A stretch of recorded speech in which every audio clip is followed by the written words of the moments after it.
Assalomu alaykum hurmatli obunachilar. Mana bugun Go'jetda.com haqida gaplashamiz. Işte bu maqsadimiz insonlar sog'lom yashash uchun, uzoq umr ko'rish uchun Go'jetda.com mevasini foydasi bormi, yo'qmi? O'sha haqida gaplashamiz. Go'jetda.com mevasi juda bir yaxshi narsa. Inson sog'lom yashash uchun tarkibida kerakli bo'lgan barcha vitamin elementlar mavjud. Faqat doimiy iste'mol qilib yurish kerak ekan. Doimiy iste'mol qilib yurish uchun uyda bir ikkitagina ko'chatini ekib olish kerak. O'shanda odam doimiy iste'mol qilib yuradi, doimiy oilaviy iste'mol qilinadi. O'shanda odam sog'lom, sog'-salomat va uzoq umr ko'rishi mumkin. Allohga shukr, men doimiy iste'mol qilib kelyapman bir 4 yildan beri. Juda bir yaxshi menga. Sog'ligim, kasallik meni umuman bezovta qilmaydi, hech qaysi kasallik. Xudoga shukr. Lekin qaysi kuni bir mazam bo'lmay qoldi. Reanimatsiyaga tushib keldim. 23-chasida abitlarga yaqin qo'limdan nimadir chaqdi-da. Lekin ko'rmadim. Chayon chaqdimi, boshqa narsa chaqdimi, chaqqan narsani ko'rmay qoldim. Lekin shunchalik darajada tez ta'sir qildi-ku, bir 2,5 minut ichida komaga tushirdi-da. Hali ham baxtimga ikkita kelinim medsinstra uyda edi. Ular davullani o'lchadi. Davullar 110 ga 70. Tapir oyoqlarga issiq qo'yib, skoriga qo'ng'iroq qilib, bachlarni chaqirib, xabar berib, hammasiga o'zi keyin yana o'lchyapti. Davullar 40 ga 50. Oyoqlarim uyushib, tillarim uyushib, ko'z nurlari yo'qolib komaga ketdim-da. Lekin quloqim eshitib turibdi hammasini. Ularni baqir chaqirini, skora kelganlari, skora yo'lda ketayotganlari, hammasini eshitib turibman, lekin menda harakat yo'q. Tashti yoqqa ketay deb qoluvdim-da. Davulni tashlavergan ekan inson juda qiyin. Davulni ko'tarilib kelsa tushirish mumkin, lekin davulni tushib ketganini ko'tarish qiyin. U navbat choy qilib berish kerak deydi, o'zingiz harakat qilmagan ekan icholmaysiz uni ham. Uni ham ichishdi. Hali ham baxtimga skori ham tez yetib keldi. Shu yerda o'zida 5 talar ukol urdi, yana borguncha ham osmalar ulab tashladi, borguncha ham reanimatsionga qo'ng'iroq qilib, tez reanimatsiyani taxlanglar, kritiskiy положение, davlinglar tushib boryapti deb skorida bir 10-15 minutlar ichida yetkazib bordi. O'sha tomonlari menga foyda berdi lekin. Tez harakat qilgani. Avvalambor rahmat shu skordagilarga ham, bu ikkita kelinimga ham rahmat, shu tobi menga yaxshigina yordam qildi. Agar yonimda hech kim bo'lmaganda juda qiyin masala edi. Chunki davulni tashlab juda unga hech kim garantiya bera olmaydi. Hech kim. Lekin shunchalik darajada bir tez bo'ldi bu narsa, o'zim ham tasavvur qila olmay qoldim. O'zim komada yotibman, quloqim hammasini eshitadi. Kim nima deyapti, nima haqida baqirishyapti, hammasini eshitib turibman. Lekin javob qaytara olmayman inson. Keyin doktorga bordik. Bir 3 soatlar deganda komadan chiqdim. Keyin davullarni o'lchadi. Davullar 110 ga 70. Men aytdim, endi qaytsam ham bo'ladi. Banzadan chiqib qaytdik shunda. Lekin banzada ham ko'rdim, shunaqangi bir nochor kasal odamlar yotibdi. Yonimdagilar nima bo'ldi desam, davullar ko'tarilib ketdi, keldim deydi. Bir xil saqirim oshib ketdi deyapti.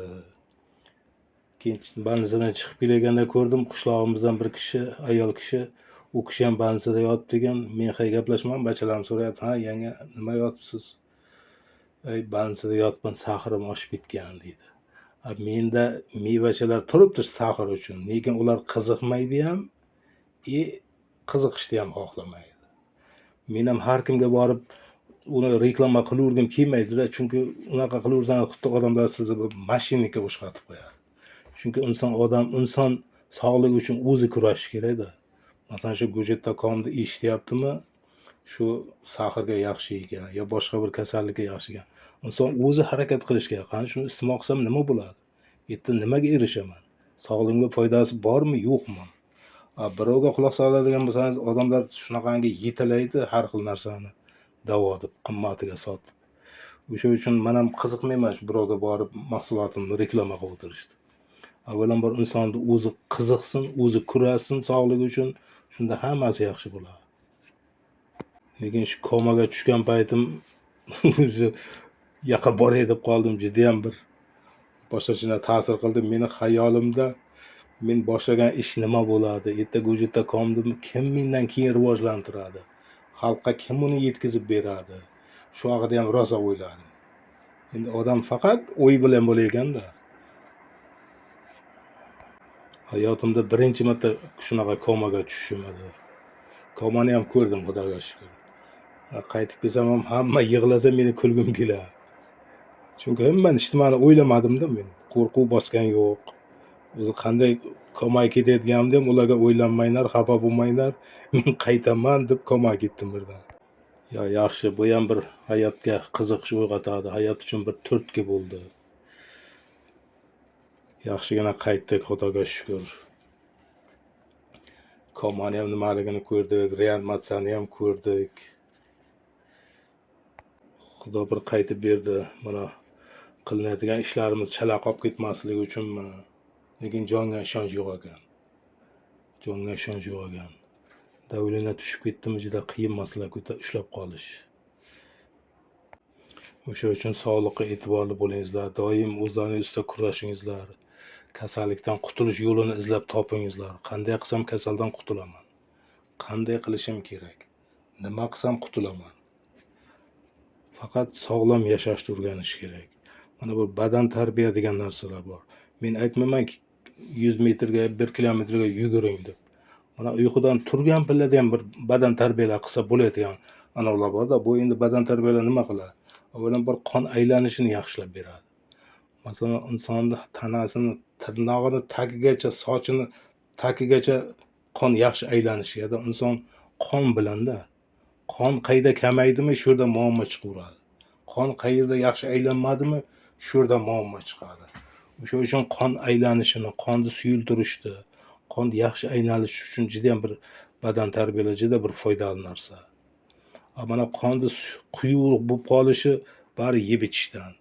O'tda dimlanish bormi, o't hazm bo'lmayaptimi, jigarga nagruska bo'ladi, jigar ulgura olmaydi qonni tozalashga. Qonni yaxshi tozalay olmadimi, qon quyuqlashadi. O'sha uchun hammasi yeb ichishga kelib taqaladi, yeb ichishga. Mana davilnasi bor, sahri borlarga ham ko'piga to'g'ridan-to'g'ri aytaveraman, yeb ichishingni o'zgartir, yeb ichishingni. Hammasi yaxshi bo'ladi. Sen sahri ham ko'p bezovta qilmaydi. Kayfiyatingni ko'tar. Kasalman deb ko'nglingni cho'ktirma. Sendan battar kasallar bor. O'sha uchun kayfiyatingni ko'tar, yeb ichishingni sal kamroq yeb ich.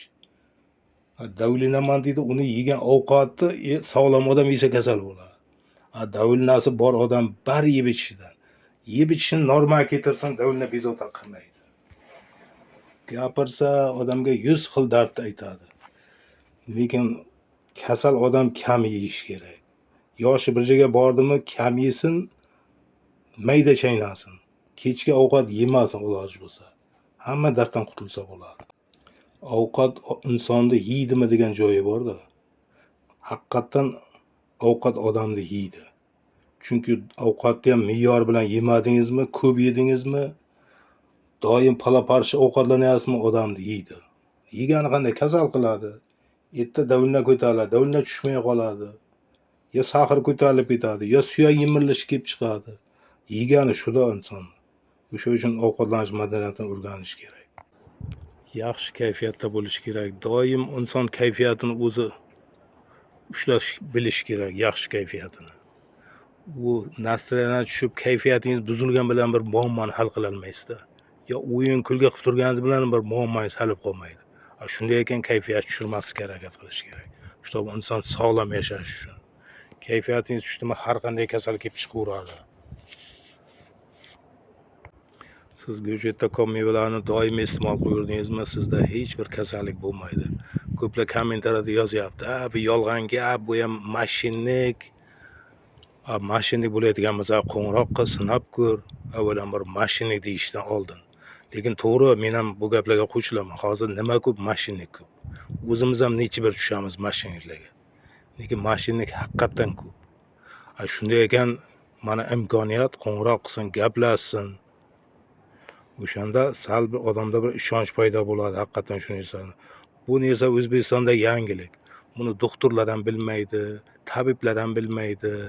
Faqat shu boshimga tushdi, men izlandim, topdim, sog'ligimni tikladim. Endi qarasam menga o'xshagan kasalman odam ko'pda juda. O'zimga men jigar siryozdan qutulganman-da shu Gojetda.com mevasi orqali. Bu nafaqat jigar siryozi, nafaqat sahardir. Deyarli barcha kasalliklarni davolasa bo'ladi bu kasal bilan. Faqat talabi doimiy iste'mol qilish kerak. Doim kayfiyatni yaxshi ushlash kerak. Doim ovqatlanish madaniyatiga rioya qilish kerak. O'shanda siz har qanday darddan qutulsangiz bo'ladi, har qanday. Hech qaysi kasaldan o'ylanmaslik kerak. Menda shunaqa kasal bor ekan. Endi nima qilaman? Dardni bergan Alloh shifosini ham beradi. Siz faqat kayfiyatingizni ko'taring, ovqatlanishga e'tiborli bo'ling. Iloji bo'lsa Gojetda.com'da ikkitagina ko'chatdan ekib olish kerak, oilaviy iste'mol qilib yurish kerak, oilaviy. Bolalaringiz, chaqalaringiz, nevara-chevarlar bilan iste'mol qilib yurish kerak. U qanday qilib iste'mol qilishlarini qo'ng'iroq qiling, o'rgataman. 1-2 yilgacha qo'ng'iroqlashib turasiz. 2 yil ichida o'zingiz bir yaxshi mutaxassis bo'lasiz. Bu Gojetda.com mevasi-yu, daraxti-yu hammasiga. Shunda sizni hech nima bezovta qilmaydi. Men masalan hammani davolashga imkonim ham yo'q.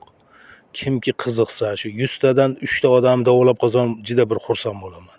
Chunki harakat qilgan odam davolanyapti. Hozirlar nechta bittasi qo'ng'iroq qilishadi. Shunaqangi bir yaxshi minnatdorchiliklar bildiradi, odam xursand bo'lib ketadi.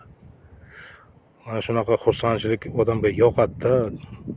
O'zgalardan bir yaxshi niyatlarni eshitish.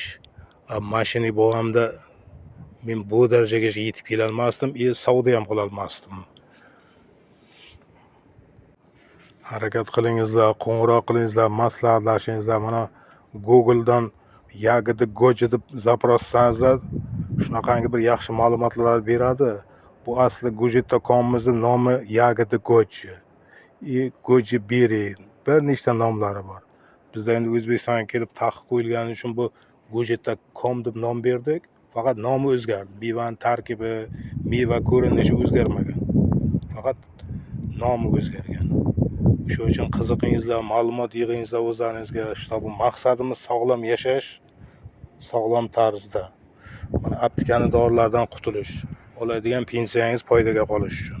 Mayli, sog' bo'lingizlar, kasal bo'lmangizlar. Doim